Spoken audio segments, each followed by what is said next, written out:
বাংলাদেশের চলচ্চিত্রে খল চরিত্র মানে একসময় ছিল একরৈখিক উপস্থিতি, কিন্তু সময় বদলেছে অভিনয়ের ধরনও।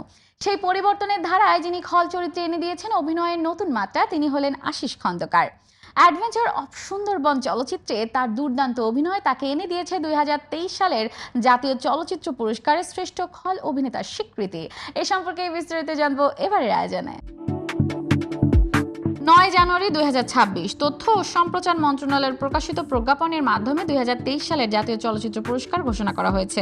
অ্যাডভেঞ্চার অফ সুন্দরবন চলচ্চিত্রে খল চরিত্রে অভিনয়ের জন্য আশিস খন্দকারকে শ্রেষ্ঠ খল অভিনেতা হিসেবে চূড়ান্ত নির্বাচিত করা হয়েছে। আশিস খন্দকার বাংলাদেশ চলচ্চিত্রের এক ভিন্নতর প্রতিভার নাম, যিনি শুরু করেন সাধারণ অভিনয় দিয়ে নয়, বরং চেষ্টা করেছেন চরিত্রের গভীরতা খুঁজে বের করার।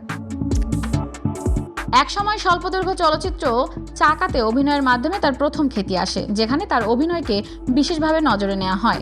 তারপর থেকে তিনি বিভিন্ন ধারার কাজ করেছেন। তিনি শুধু সিনেমার খল চরিত্রেই সীমাবদ্ধ না থেকে থিয়েটার ও প্রযোজনাতেও সক্রিয় ভূমিকা নিয়েছেন। ঢাকার মঞ্চে নতুন নাটক স্টেজ ডোর এর পরিকল্পনা এবং প্রযোজনায় নিজেকে যুক্ত করেছেন, যা তার বহুমাত্রিক প্রতিভার প্রতিচ্ছবি। 2018 সালের জনপ্রিয় চলচ্চিত্র অ্যাডভেঞ্চার অফ সুন্দরবনে নসু ডাকাত চরিত্রে তার উপস্থিতি দর্শকদের মন কেড়ে নিয়েছে।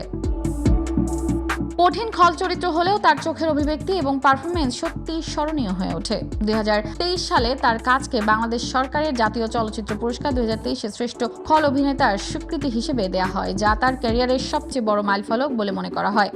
আজ আশিস খন্দকার শুধু খল চরিত্রের অভিনেতাই নন, তিনি নতুন ধারার গল্প বলার শক্তি নিয়ে কাজ করেছেন। অনুভূতি তো সবসময় উষ্ণ হয়, ভালো লাগার বিষয় হয়।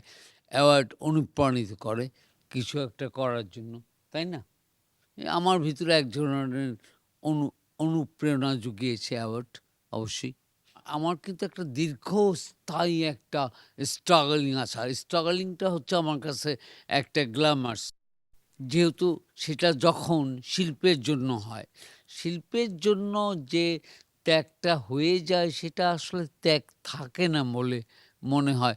যখন ন্যাশনাল অ্যাওয়ার্ড, জাতীয় চলচ্চিত্র পুরস্কার, সে যেই পুরস্কারই হোক, অভিনেতার পুরস্কার হোক, সে যে মাধ্যমেই হোক, চলচ্চিত্রে অথবা থিয়েটারে যেটা হয় আর কি, পুরস্কার মানে পুরস্কার, তা অনুপ্রাণিত করে কাজ করার জন্য।